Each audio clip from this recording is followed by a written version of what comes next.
ఏమయ్యా అతను ఇష్టం వచ్చినట్టు బిల్లులు రాస్తాడు, నువ్వు తీసుకొచ్చిస్తే నేను డబ్బులు పే చేస్తూ ఉండాలా? ఇవన్నీ నువ్వు చూసుకోవా? ఏంటి ఏమైంది బావా?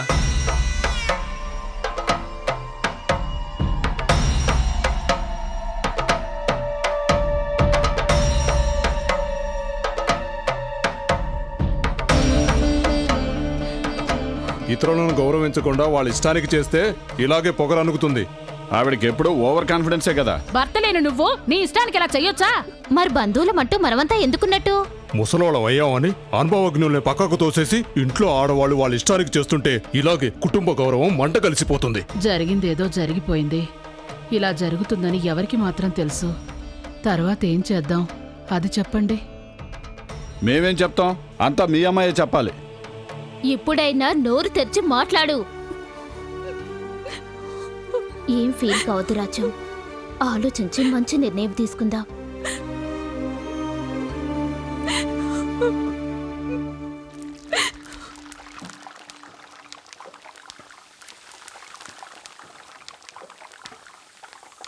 విషయం తెలియకుండా జిలేబీలు వేస్తున్నారా? ఇంకా వీటితో ఏ అవసరం లేదు తల్లి. చేసే జిలేబీలు ఆపడానికి అంత విషయం ఏముంది? ఈనాటి ముఖ్యాంశాలు. పెళ్లి కూతురు దివ్య ప్రియుడితో లేచిపోయింది. కరెక్టేనా బామ్మా? దేవుడా, ఎందుకు ఇలా జరుగుతుంది? నువ్వెందుకు ఫీల్ అవుతున్నావు మహా? కొన్ని కష్టాలు తర్వాత వచ్చే సంతోషానికి కారణం కావచ్చు కదా. అంతా వాళ్ళ రాతలాగా జరుగుతుంది. బామ్మా తిను. ఈ ఇంట్లో తప్పకుండా వచ్చే 19వ తేదీ నాడు పెళ్లి జరుగుతుంది. జరగని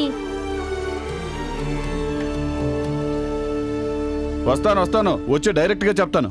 అబ్బాబ్బా, అందరూ ఫోన్ చేసి అడగడం మొదలుపెట్టారు. విశ్వనాథం, నువ్వు తలుచుకుంటే మన కుటుంబం పరువు కాపాడొచ్చు. నా చేతిలో ఏముంది? నువ్వు నీ కూతుర్ని మనోకి ఇవ్వడానికి ఒప్పుకుంటే ముందు ఖాయం చేసుకునే ముహూర్తానికే పెళ్లి జరిపించవచ్చు. సిగ్గు చూడు, నువ్వు మనుకి వరుసైన పిల్లవే. ఇలా చూడు, నువ్వైనా పట్టుచీర కొనివ్వవే. మనము ఇతరుల ముందు చులకన కాకూడదు. పెట్టుకున్న ముహూర్తానికే ఈ పెళ్లి జరగాలి. అందుకని మా అమ్మాయిని మనోకివ్వడానికి నాకేమీ అభ్యంతరం లేదు. రాజ్యాన్ని ఒక మాట అడిగి చూద్దాం. తన్నడిగేదే ఉంది? తన కొడుకు మంచి కోసమే కదా అందరం కలిసి మాట్లాడుకుంటున్నది. నేను తనతో మాట్లాడుతాను, మీరు జరగాల్సింది చూడండి, పోండి. నేను ఆలోచించలేకపోతున్నానమ్మా. విశ్వమావయ్య కూతుర్ని నేను పెళ్లి చేసుకోవాలా? ఇప్పుడు నాకు పెళ్లి కాలేదని ఎవడు ఏడ్చాడు? ఇప్పుడు నన్నేం చేయమంటావు మనో? నేను తీసుకున్న నిర్ణయం తప్పయింది. ఇప్పుడు పెద్దవాళ్ళు వాళ్లే ఒక నిర్ణయం తీసుకున్నారు. నీ ఇష్ట ప్రకారం కాకుండా, నా ఇష్ట ప్రకారం కాకుండా ఈ పెళ్లి నేనెందుకు చేసుకోవాలి? నా ఇష్టం లేకుండా ప్రతిసారి పెద్దవాళ్ళు మీరే ఒక నిర్ణయం తీసుకుంటున్నారు. ఈసారి నేను చెప్తాను, పెళ్లి చేసుకోనని. మనవడికి మనవరాలికి పెళ్లి ఖాయమైన వెంటనే మా అమ్మగారి మొహంలో ఎంత సంతోషం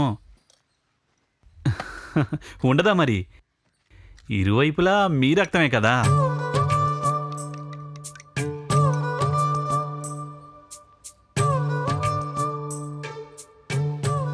మా అమ్మ వయసులో చిన్నవాణ్ణి, నేనేదో చెప్తున్నానని అపార్థం చేసుకోకండి. విశ్వనాథం గారి అమ్మాయిని మనోసారి చేసుకోవాలని నిర్ణయించడం చాలా సంతోషం. వాళ్ళిద్దరికీ జాతకాలు కుదిరాయో లేదో చూస్తే మంచిది కదా మా అమ్మ. అంటే ఎందుకు చెప్తున్నానంటే, ఏదో పరిస్థితుల కారణంగా తొందరపాట్లో తీసుకున్న నిర్ణయం ఉండకూడదు కదా అని. జాతకం చూడటానికి అక్కడ ఇక్కడ వెళ్లాల్సిన పని లేదు. మన లంబోదర స్వామి ఇంట్లోనే ఉన్నారు కదా. విశ్వనాథ, ఈశ్వరా, రండి. జ్యోతిష్యులు మీకోసమే ఎదురు చూస్తున్నాం, రండి. మీ ఇంట్లో పిలిస్తే రాకుండా ఉంటావా? అన్ని పనులు పక్కన పెట్టేసి బయలుదేరారు.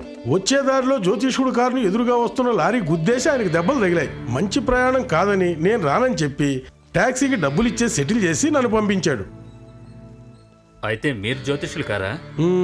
నేను ఆయన అసిస్టెంట్ని, గుంటూరు కోట్లింగాన్ని.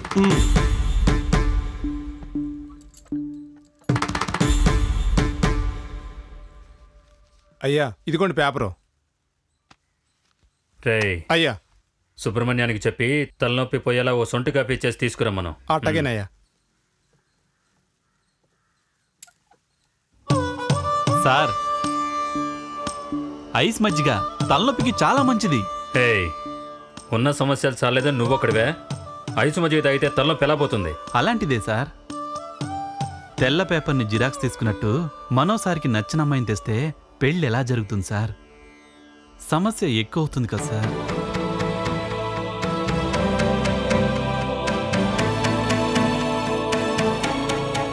ఏంటి చివరకొక పని పిల్లతో మనో పెళ్లి జరిపిద్దామా? అనసూయమ్మ, ఏంట్రా శ్రీధర్ ఇలా మాట్లాడుతున్నాడని అపార్థం చేసుకోకండి. మీకు వయసు అయింది, రాజ్యం బెంగళూరుకి వెళ్తుంది, మీ మనవడు లండన్కి వెళ్తాడు. ఇక ఊళ్ళో మిగిలింది మేమే కదా. మాకు పిల్లలున్నారు. రేపు మా ఇంటికి పిల్లనిచ్చేది ఎవరు, చేసుకునేది ఎవరు? ఒకటి పారిపోయిన అవమానమే తీరలేదు, అంతలోనే కొత్తగా ఇంకో అవమాన పాలు కావాలా? ఏదైనా పెళ్లి ఆగిపోతే 2 రోజులు మాట్లాడుకుంటారు, ఆ తర్వాత ఊరికే ఉంటారు. అనసూయమ్మక్క, ఏదైనా మంచి చెడులో ఆలోచించాలి కదా. నేను శ్రీధర్ మాట్లాడుకొని ఒక నిర్ణయానికి వస్తాం. ఇక్కడికి వినిపిస్తున్నాయి. అందరూ ఒకటే టెన్షన్ లో ఉన్నట్టున్నారు. 4 కప్పుల్లో చక్కెర లేకుండా వేసావు కదా.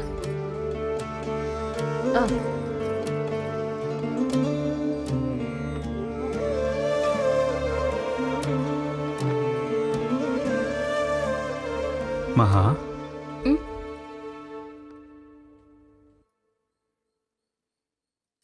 ఏమైంది నీకు? ఎందుకు అదోలా ఉన్నావు? వెళ్ళు.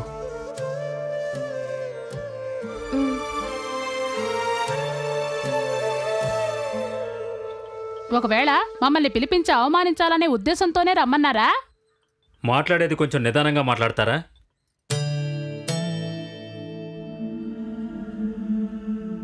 నువ్వెందుకు ఇక్కడికి వచ్చావమ్మా? లోపలికెళ్ళు. వెళ్ళు అంటున్నా కదా. దాన్ని వదిలే, పెట్టేసి వెళ్ళు.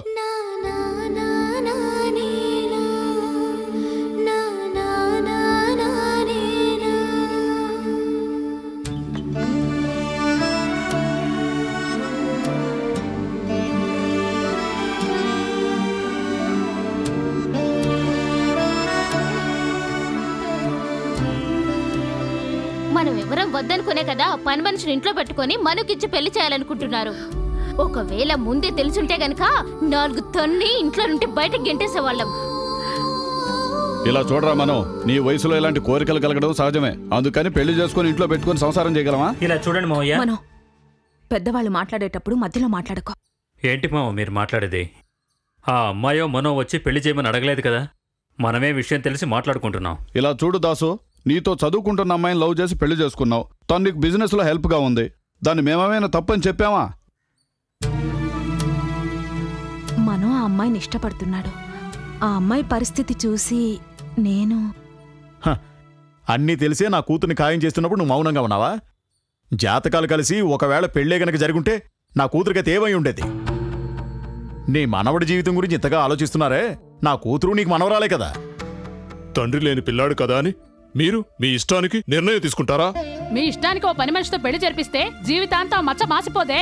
రారా, ఈ విషయం నీకు తెలుసునా? తెలిసే నువ్వు దాన్ని ఇంట్లో వదిలిపెట్టావంటే నువ్వు ఇందులో భాగమేనా? ఇదేనా నువ్వు ఈ ఇంటి ఉప్పు తిన్నందుకు చూపించే విశ్వాసం? పని పిల్లని ప్రేమించడానికి పిలిపించి వంటవాడిని రాయబారిగా రప్పిస్తావా? అయ్యా, ఇంతకు మించి ఎవరూ ఒక్క మాట మాట్లాడొద్దు. ఆ అమ్మాయిని ఇంట్లో పని కోసం తీసుకొచ్చి పెట్టింది నేనే. ఇటువంటి పొరపాటు జరిగినందుకు నన్ను ఆ అమ్మాయిని నరికి పారేయండి. కానీ దయచేసి అనసూయమ్మను రాజలక్ష్మమ్మను తిట్టకండి. ఆ అమ్మాయి వల్ల మీ కుటుంబంలో ఎటువంటి సమస్యలు వద్దయ్యా. ఆ అమ్మాయిని నేను తీసుకెళ్ళిపోతాను. ముందు ఆ పని చేయి, వెళ్ళు.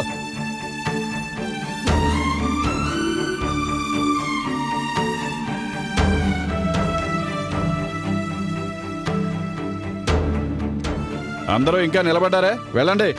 ఏయ్ రావే, నీకు ప్రత్యేకంగా చెప్పాలా? రా. ఉన్న పనులన్నీ వదిలేసుకుని పెళ్లికొస్తే ఇక్కడ లేనిపోనే తలనొప్పులు. రారా.